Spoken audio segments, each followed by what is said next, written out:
Habits give us the ability to free ourselves from the need for self-control and willpower and exerting mental energy to do things. When I saw an article recently in the AFR talking about habits that stick, this is a guest that I really want to bring on personally for myself and pick their brain, Dr. Gina Cleo. How easy or how hard is it to rewire yourself around habits? Well, we know that the stronger our intentions, the weaker our habits become. Financially, I spend a little bit too much than probably what I should be, and there's small things that start to creep up.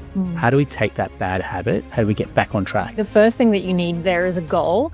And what is the amount that you'd like to save? And then I would say remove your willpower from it. How do we take someone that's a slower burn to be one, maybe kinder to themselves, but also on the flip side, give themselves an uppercut when they need it too? Accountability, being around the people that mirror the person that you want to be. G'day everyone, welcome back to another episode of the Australian Property Investment Podcast. Selfishly, I find people that I want to have a chat to because I'm on the journey and I'm a student just like everyone tuning in. And when I saw an article recently in the AFR talking about habits that stick, money habits that generally have longevity as well, this is a guest that I really want to bring on personally for myself and pick their brain, Dr. Gina Cleo. Welcome on. How you doing? Hey, I'm so good. Thanks so much for having me. Thank you. I was saying before, I have gone down the rabbit hole of all your content, everything you're putting out there. I want to say kudos to you, mate. I love the energy. I love your ethos as well. And I just want to go how you've got here today, because I know like everyone, you've had a few detours in your own career. And the big discussion point that we're going to have a chat today is around habits. Now, anyone that knows us and my team knows, we read Atomic Habits as a team. We doubled down on that. Let me just start off with a quote that I think is going to nail it. So, you do not rise to the level of your goals, you fall to the level of your systems. Dr. Gina, come in here. I know that Atomic Habits is probably like blown this wide open, this space for you. You've put your own book out, which we'll touch on in a second. But take me through, for those that are listening, how important are habits? What has your research shown you to date?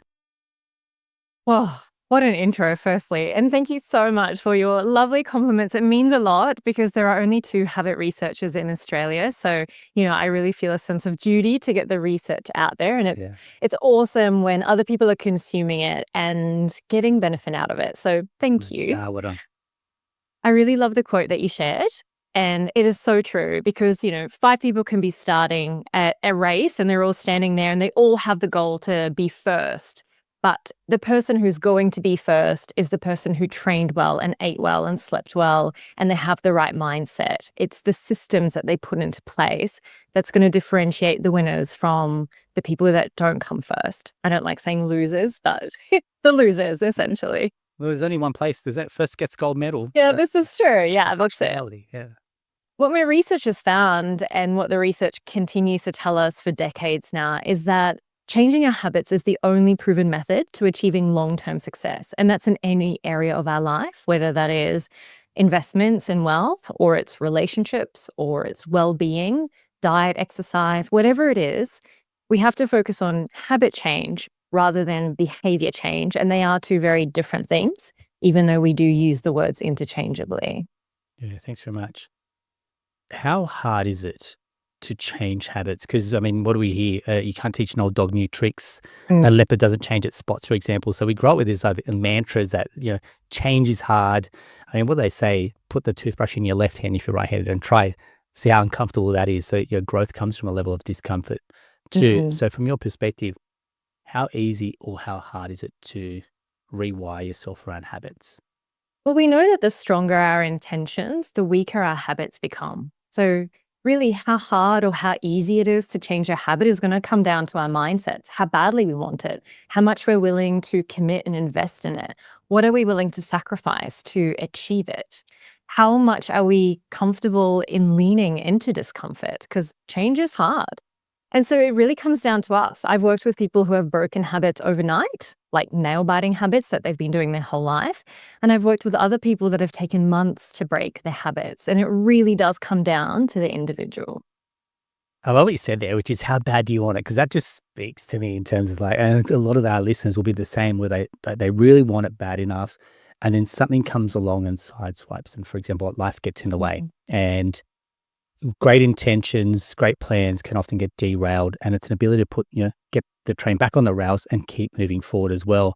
And there's a sense of get up, get on with it, keep moving, which maybe talks to a little bit of resilience, maybe talks to a little bit of character, maybe talks to Yeah. mindset, for example.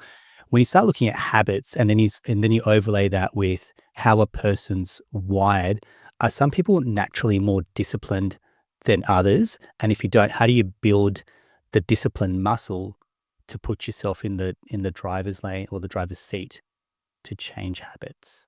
Yeah, I love what you said. I've actually got a chapter in my book called Setback Strategies. And in that chapter, I talk about how resilience is so important, as is consistency, sticking to schedule, self-compassion, all of these things ensure that we get back on track, because it's not a matter of if we fall off the wagon, it's a matter of when we fall. And I hate saying that because I want to be the high achiever that's like, no, we can just keep going, like it's all fine. But reality shows and research proves over and over that all of us will fall off the wagon because life happens and it's actually part of the dance. And I uh I posted a post on Instagram recently and it went viral. And the post basically said, I don't remember it word for word, but it said that, everything changed when I realized that those steps backwards, the missteps, are part of the dance. That it's actually all I need to do is just keep dancing, is just keep moving. And eventually I'll get to the end of the song. And it's very true. It's all about our mindset and how we view ourselves when we have a setback. Self-efficacy is the number one predictor of success, which is essentially the belief in our own ability to achieve a task. When you fall off the wagon, do you think, all right, I'm just not someone who can achieve this, I'm a failure? Or are you more like Thomas Edison, who took 1,000 attempts to achieve a light bulb and at the very end still kept saying, I didn't fail one time. I've just now discovered 1,000 ways that the light bulb won't be invented. And it's these mindsets that really carry us through. Yeah, I think that you're spot on. I think there's a portion of Australians that go, hey, anyone across the world actually, yes, I think if I put my mind to it, I can achieve it. I will. Others need to see someone else. What you see is what you can be. So they need to see someone else that has a blueprint or has been before them. Call it the 4-minute mile effect as well. And then others need a lot more work. They need someone to kind of pick them up, maybe be their advocate for them. Maybe they've lost some self-confidence along the way and they're going, I won't call it learned helplessness. That sounds a little bit harsh, but some people just need a little bit more work and it's a slower burn for them as well. How do we take someone that's a slower burn to be one, maybe kinder to themselves, but also on the flip side, give themselves an uppercut when they need it too? Oh, it's a good question. I think accountability, being around the people that mirror the person that you want to be. I think it's also really important to view ourselves as that person that we want to be, rather than saying, I want to play the piano. Say I'm a piano player, or I want to be a great investor. Be like, I'm someone who invests. Our identity shapes our behavior, and our behavior turns into habits, and our habits turn into character, and our character turns into our lifestyle. It becomes what we do and who we are. I think it all starts with how we view ourselves. I love it. You can trace everything upstream. There's that great saying, your thoughts become your actions become, I think I'll try and find that quote, but it's exactly that. Like you can go upstream to all these quotes and it generally starts, I go back to that episode where I talk about the best place to real estate is the real estate between your ears. And the game is won and lost in somebody's mindset. And if you're listening, you've nailed it before, which is that a bit of accountability. People, if you're listening, I've spoken very much about the community that we're building, our Property Accelerator group, which is a community of like-minded investors. I am so big on being around people that are going on the same journey, headed in the same direction, because investing in property, building a healthy body, having a thriving business, being a present or active partner or a parent, this takes being around a tribe of people that get what you're trying to achieve. And if you want to be part of the accelerator, DM us accelerator. We'll let you know when the next one's kicking off. The cohort one's already full. We're stacking the second group. I'm not trying to plug our group. I'm just saying, if this is resonating with you and you go, how do I put myself around like-minded individuals? This is exactly what we're building. Community and accountability. Put that together. That's the sweet spot for our accelerator group. Dr. Gina. Thank you very much for the little lead in there as well. I think you've nailed it. The next one here is, okay, I've got a bad habit, and let's put this into context. Financially, I spend a little bit too much than probably what I should be. And there's small things that start to creep up. It's the Uber Eats, it's the spending on the credit card. I don't have a goal towards saving for something, so I'm just going to spend money willy-nilly. And then I feel a little bit deflated of the fact that my savings is dwindling, or I knew I set my savings target here, I haven't hit that. How do we take that bad habit or these patterns of bad behaviors and now go, hey, one bad meal doesn't make you overweight. How do we get back on track? Yeah, I mean, the first thing that you need there is a goal. And what is the amount that you'd like to save? And then I would say remove your willpower from it. I think we often depend so much on willpower as the dominant paradigm to help us make changes, but it's not. Willpower is a fleeting resource, and we're not told this enough. It is essentially like a muscle, and the more we use it, the more exhausted it gets throughout the day. So what we need to do is set up automation so that our willpower is not part of it. If your money's not in your account, you can't order the Uber Eats. And so as soon as you get paid, make sure that you've got some automation that automatically transfers however much you want to save into a savings account, and don't touch it. You do have to practice some discipline to leave it there. But then you've got the amount that you do have in your account, and you can spend from that. I'm a big believer that we still need the luxuries in life, whatever that looks like for each person, to make saving achievable. Because if we aren't enjoying the finances that we're making, then saving becomes sucky. It becomes boring and this negative thing in our life. Sure, there's a positive at the end, but I think we still need to enjoy our lifestyles along the way. Yeah. So work out what you want to save it automatically, and be disciplined enough not to touch those savings. I love it. So trade the willpower for what I'd call skill power. So translate into skills and go, right, take the ownership back, set up your direct debit. I mean, when you get paid, the government gets paid first, then you take your expenses, then you save the rest. How do we stack that equation where you go, I get paid, the government gets paid, I then apportion a part for saving, and then you learn to live off the rest. And exactly what you're saying is you can't spend the money you don't have. You've heard me say this time and time again, kill off credit cards, get rid of card debts where you can, get rid of buy now, pay laters, for example. Dr. Gina mentioned earlier around an identity upgrade, and we speak a lot about what investors do and how do investors behave. They don't have those liabilities, which is the buy now, pay laters, the credit cards, just for point's sake, or personal loans, for example. Clear those debts out, trade the willpower for skill power, and now start to go, okay, how can I move the needle from a borrowing capacity perspective? And if we're talking about stacking the right habits, then the next part is, well, how much do I need as a goal to get into the property market? And then start to work your way backwards from there. So yeah, really, really helpful advice. Thank you very much. That identity part as well, how does someone create effectively an alter ego to go, I am a top 1% property investor? And when we say top 1%, we're talking about people that have 6 or more investment properties. And that can be a monumental shift for a lot of people to go, I'm part of the top 1% of Australians that buy a property. How do they see themselves with an identity upgrade, do you think? There's a part in our brain called the reticular activating system, or the RAS. And essentially, it's the confirmation bias in our brain. What the RAS does is it helps you to focus on the things that you prime it to be important, and it ignores the things that you say to it aren't important. So let's say you buy a crisp new white t-shirt, and now you're walking through the shops and all of a sudden you're noticing all these people wearing white t-shirts.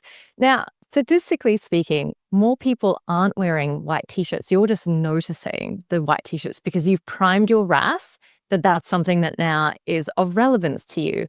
And it does the same thing with our identity. If you say to yourself, I am someone who can be in the top 1% of investors, your RAS starts to notice all the ways that prove you right, whether that's you cancelled a subscription that you don't actually need, or you do the automatic direct debit for your savings and you see your savings portfolio increasing. Your RAS is going, look at you, you're totally rocking the savings thing. You are on your way to 1% homegirl or homeboy. You can totally do it. And that is how we build our identity. Yeah, great. Thanks very much. We talk about financial habits as well, and I think the big power is those that are around us. I think there's a really good statistic that if you're married and you hang around people that are divorced, you've got a higher likelihood of getting divorced. If you hang around people that are statistically overweight and you're not, you have a higher likelihood of becoming overweight. Mm. There is a sense of, as opposed to people lifting you up, it almost can feel like people are pulling you down, which I don't want to be negative. I just think there's a reality that comes with this, and misery loves company. How do we then start to move away from the herd, which can feel a little bit lonely? And a lot of our listeners will reach out telling me, I feel a little bit lonely in my journey as a property investor because a lot of my friends, one, don't believe they're getting into the property market. Two, won't really share my success or my happiness around my ambitions. How does someone move away from the herd, habit chase, but it can feel a little bit lonely? Yeah. I mean, I like the idea of replace, don't erase, kind of like replace. People can't fulfill all the parts that you need them to fulfill. They can't be the people that are humorous with you and empathetic and also understand your financial goals and are also successful with you. And, I think it's important to have different groups of people in your life that you lean on for the things that you need. And I think you pitched it beautifully before. You've got this amazing group that's like the perfect group of people to be around when it comes to this investment space. And it might not be your direct friends. It might be something like a support group where people get you, they see you, they understand what it's like. And I think that's what's so powerful about groups like this is it creates this like-minded space where you already have so much in common with other people. And there's this unspoken thing of this space is lonely and I'm really glad you're here as well, like doing this with me. Yeah, thanks. And I guess if you bring it very close to home and say, let's say if I'm trying to go on a health kick, I've got a partner that doesn't believe in it, for example, and they're happy to sit on the couch and have a glass of wine or a few late night snacks like chocolate, for example. And I'm really trying to be disciplined, like you said at the very start. I'm really trying to be honed in on my habit of getting up, going training at the gym, for example. How does someone, do they just go, look, you run your own race, I'm here? Or how does someone get another person to come up and say, look, that's potentially a bad habit without causing a little bit of friction, for example, because like overnight I'm someone that's healthy and now this person feels like they're going in a different direction as well.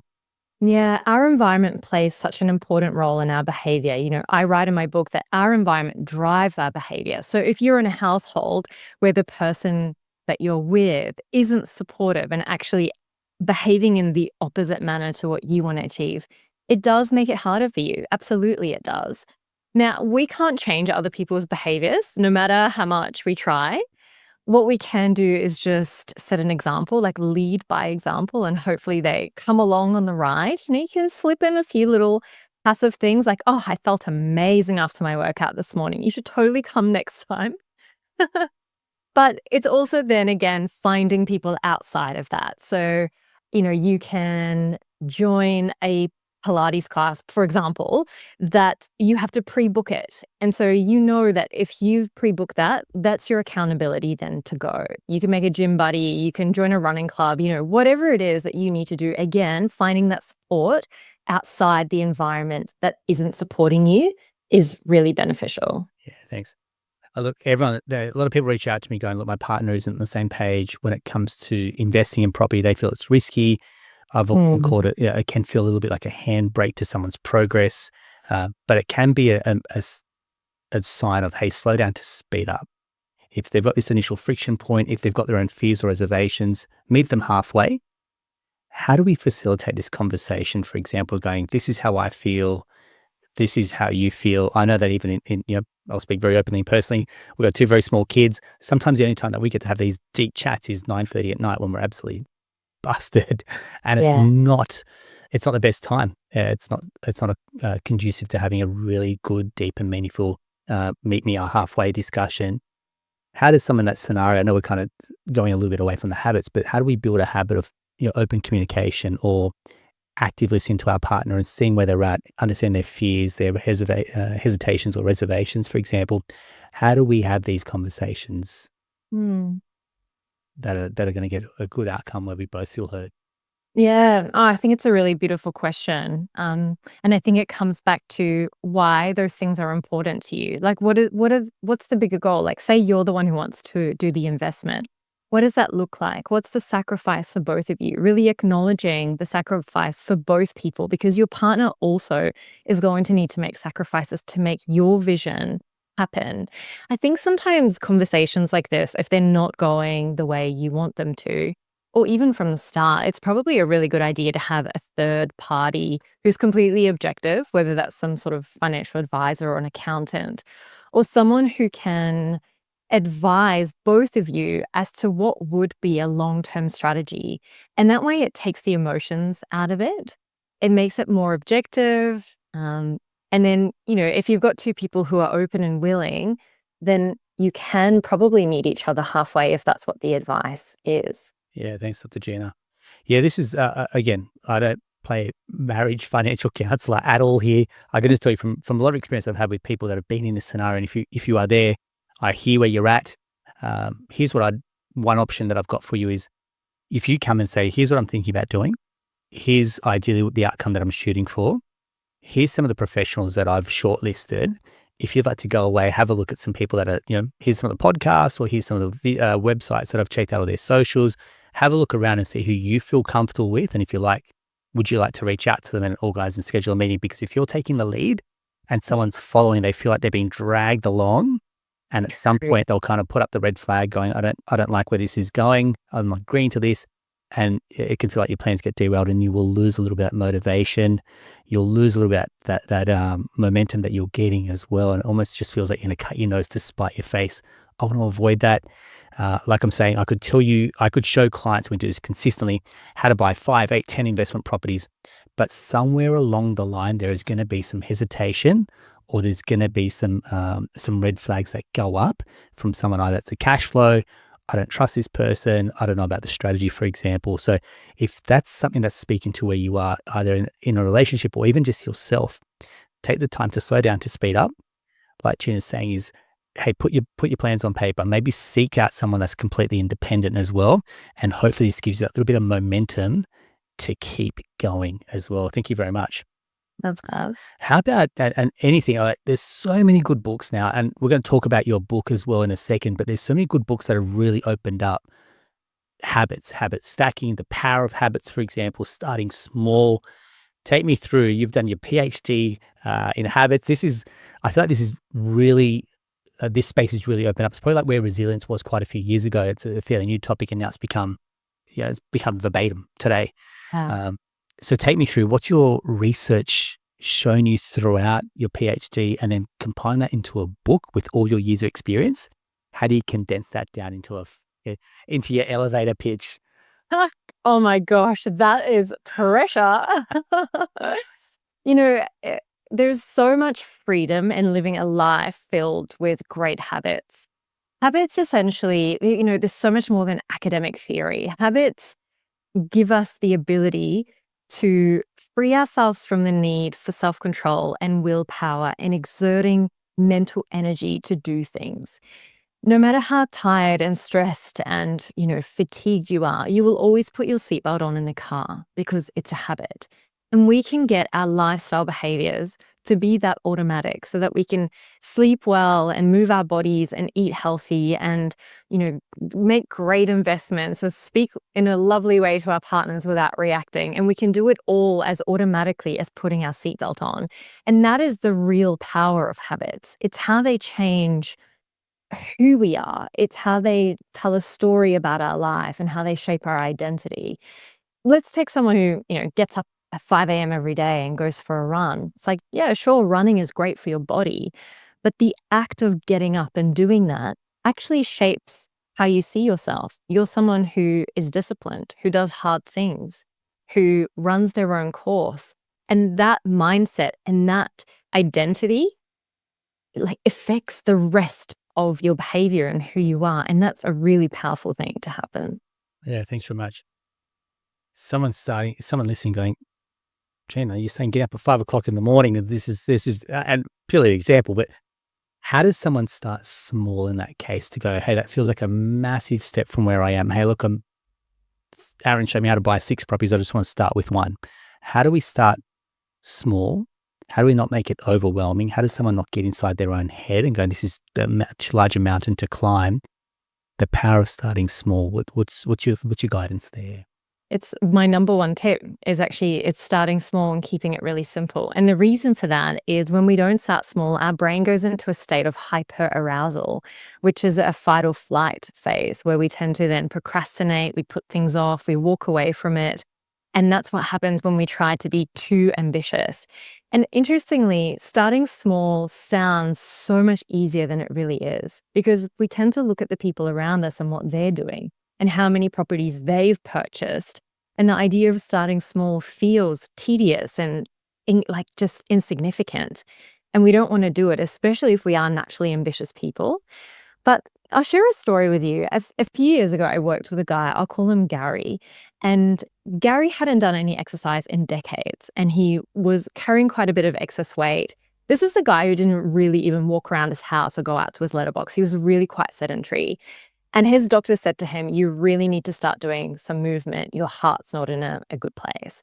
So when I first started working with him, understandably, Gary felt quite daunted about the idea of moving his body. So I said to him, all I want you to do is for the first week is just put your sneakers on. I want you to get up, and as soon as you wake up, put your shoes on, and that's it. And for the first week, he noticed that when his sneakers were on, he was more likely to walk around his house, and then he went out to his letterbox, and then he was curious what was down the road and then started walking down the road. Eventually, he would, just be curious, like what was around the corner, and he found a beautiful park. And a year on from this, he signed himself up to a 10K race, and he did that race. And now he considers himself, an avid walker. And I remember him saying to me, if you had told me that one day I would be, going into a 10K race, I would have thought you're crazy. But you gave me something so small, I knew I couldn't say no to doing it. And that is how we achieve success. The first step to anything is the hardest one. It's the first workout, the first time you eat kale, your first investment, whatever it is. And so if we can reduce the barrier to entry and stop seeing those small steps as tedious, but actually as these extremely important stepping stones, I think that's how we win the race. Mm. One of the things I hear there is, yeah, but that took a year, and most people want, and I won't say the quick fix or the shortcut, but that takes work. Putting a year effort in, and what's the saying? You underestimate what you can do in a decade, overestimate what you can do in a year, and then people go, mate, off track a little bit, and to get back can feel a little bit hard. And so how does someone embrace this feeling of, say, delayed gratification, still building really good habits, like where you start to see again, maybe small progress, where you go, mate, from where I was 3 or 6 months ago, this is a radical shift and a change. Like, how do we really measure the value of those small steps that someone can really feel like, hey, look, I'm on the right track. It might be small progress, but I'm headed in the right direction. Yeah, it's the importance of celebrating all your little small wins along the way. So you can track it on like a whiteboard or a journal where you have your starting point, your end goal, and then track like where you are along the way with it. Whether, you got to the halfway point, celebrate that. Even if you got one step along the way, celebrate it. And the brain loves when we celebrate, and it does a few really powerful things. Firstly, it gives us a hit of dopamine, which then reinforces the habit. So dopamine makes us feel good. It gives us a sense of reward, and it makes us want to do whatever that behavior was again, so that we can feel this good, pleasurable feeling again. So that's the first thing. The second thing it does is it increases our self-efficacy, or that belief in ourselves, because our brain goes, well, we just achieved something. That's awesome. I'm someone who can achieve things. And that then propels you to win more and push harder and go higher. And the cool thing about the brain is it actually doesn't know if you've achieved a small goal or a big goal. It just knows you've achieved something. As long as you take the time to celebrate it, that's all it needs to be. With my online course, last night I got someone who signed up to it from a new country. So I've had people from all over the world, like Germany, America, Mauritius, all over the world. And last night I got someone from Hungary, which was really cool. I haven't had someone from Budapest before. And I just took a moment to look at the list of all the countries where people have purchased my course. And I had just this like moment of celebration for myself, like, go girl. All you do is you put your stuff out there. I don't push anything. I don't have like SEO or anything like that. I'm like, here, world, here's my stuff. And people from literally every continent, apart from Antarctica, I'm still going to work on that one, have purchased my course. And I could easily just go on into all the admin work that's involved with that. But I was so mindful to just take a moment to go, that's really cool. Like, that's awesome that that's happened. I love it. And that is all it needs to be, is just a moment where you acknowledge it, recognize it, and go, you're cool, like you rock, and just get on with your day again. And that's how we, not take those little small wins for granted, but see them as important. Isn't that amazing? As you say that, I'm like, yeah, and we've had this win, and I think that's what happens, that the winning becomes quite contagious energy as well, which is why Yeah. when you're around like a community of people that are winning, you're like, I'm genuinely happy for someone else's success.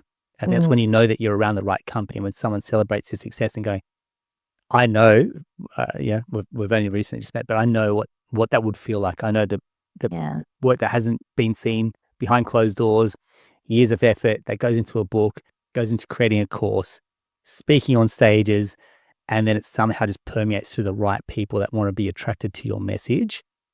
Kudos to you. I love what you've just said there as well. And that's what the community that we're trying to build is, where people can celebrate one another's success, where they can actively talk about, hey, look, this has happened to me. No humble brag, no ego, no flex. I'm doing it. You can do it. Let's all go on the journey together. And I think that's where iron starts to sharpen iron as well. So well done to you. Yeah. Oh, thank you. That's very Thinking kind. about your course, tell us a little bit more about what people can expect. So I feel like if this episode is really striking a chord with you and you want to double down on, say, habit stacking or the power of your habits or rewire yourself, how can someone plug into your ecosystem and effectively start to get that flywheel effect going as well? Yeah, so essentially, the course that I run is all online and it's self-directed. So you just jump on there and you get all these short, engaging videos. And there's a big workbook as well. So you can take all the content with you. And essentially, I go through why we have habits, how they get formed, how to create habits that actually stick, how to break old habits that are holding you back, why self control doesn't work, and what to do instead. And then there's a whole module on dopamine as well as setback strategies. So it's really like this holistic picture, right, of what does somebody need to understand their brain, their behavior, and how to change it long term. And that's what I've packaged together in this course. So you can jump on my website and have a look at that. It's called Your Habit Blueprint. There's another course as well for people who are interested in becoming habit coaches, and that's through my Habit Change Institute. And that is like a really extended, quite comprehensive version of the Habit Blueprint. Fantastic. Well done. If you're listening, and I've checked out the resource there that you've got. Incredible. So if you really want to make some change, again, you may do that as a couple. If you go, hey, look, we want to get on the same page. We want to get some alignment. This could be something you choose to do together. Something where you go out for date night or a coffee and go, hey, how you going with the course, for example? It can feel a little bit, a little bit forced if this is something new to you as a couple. But I can tell you right now, Bernie and I will be jumping on here. We'll have a look at this as well.